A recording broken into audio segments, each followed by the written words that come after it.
Hello, everyone, and welcome to the GMologist Presents. Today is day 24, August 24th, and day 24 of RPG A Day 2025. Today's prompt word, or the word of the Is day, reveal. reveal, right? So I bet you Mhm. were waiting for that one. Yeah, reveals are interesting.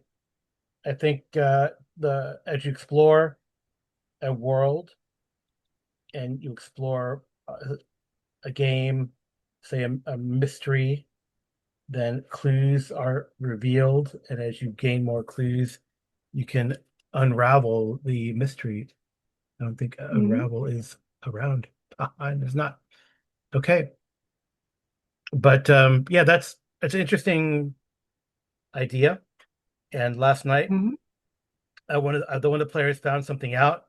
He has an ability, and he found something out. And I said, "Hey, do you want me to tell you in private?" And he goes, "Okay."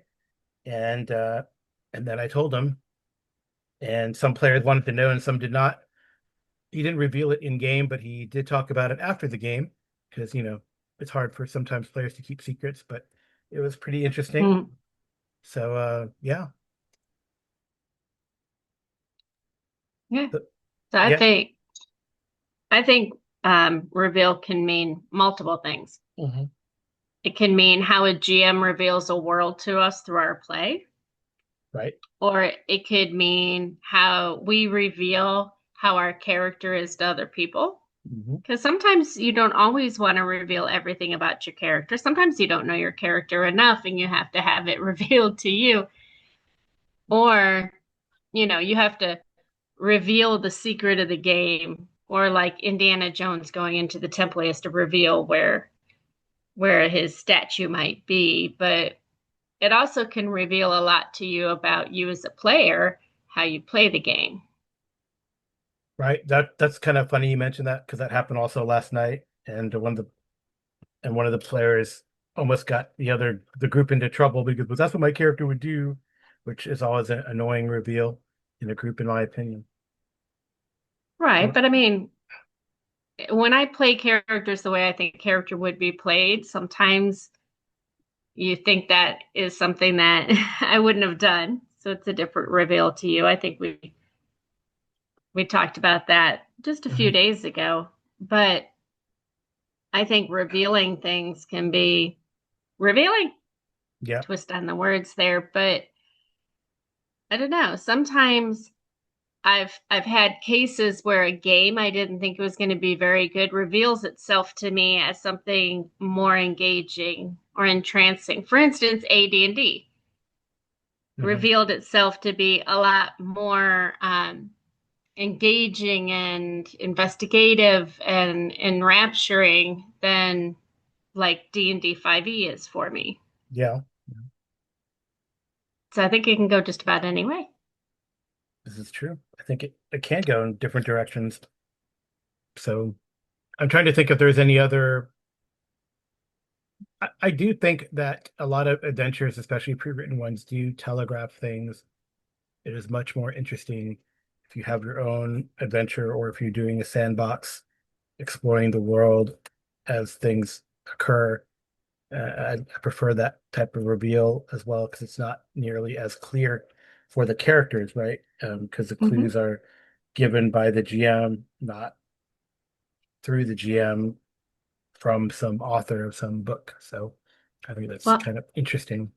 how do you feel about some of the RPGs that build on each other? So some of the ones that are, I guess, trilogies or um, like you have the parents and then the following RPG you're playing the kids or those kids you're playing the grandkids of the original ones. Well, the only And game that really does that is like Pendragon. So I don't know. well there's some I mean, I've done it for I a think Call of there's Cthulhu game in a way.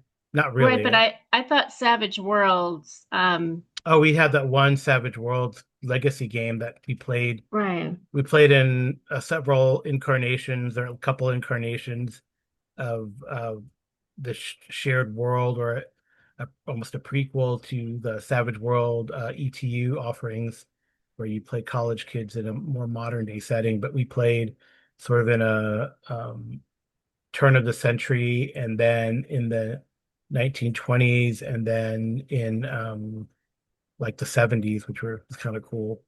So, Right, which I and then thought there was was and then there was like a legacy aspect that came about. So I guess that was right. revealed throughout the course of play. So it's pretty, excuse me, pretty interesting.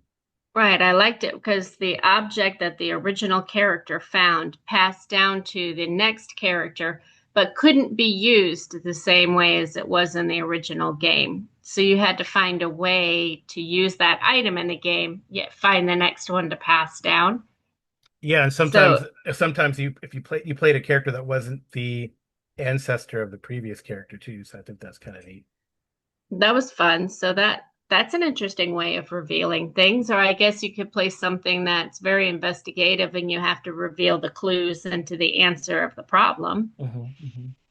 Yeah, But I something that I'm playing now on the Dungeon Musings channel is we're going through the Dracula dossier, which is an adventure for Night's Black agents nominally, but the Dungeon Muser has converted it or converted the story. Or our characters are champions characters, sort of in Cold War Germany. So it's pretty interesting what we're doing. So, and then you kind of reveal these sort of backstory secrets um, about vampires and Dracula in the modern day, which is pretty cool. that's fun. Yeah. Yeah, It's a very interesting topic, and we probably rambled way too much about it. And anyway, that's left to reveal itself. maybe we've revealed too much. Too many puns. All right. Good night. Good rolling.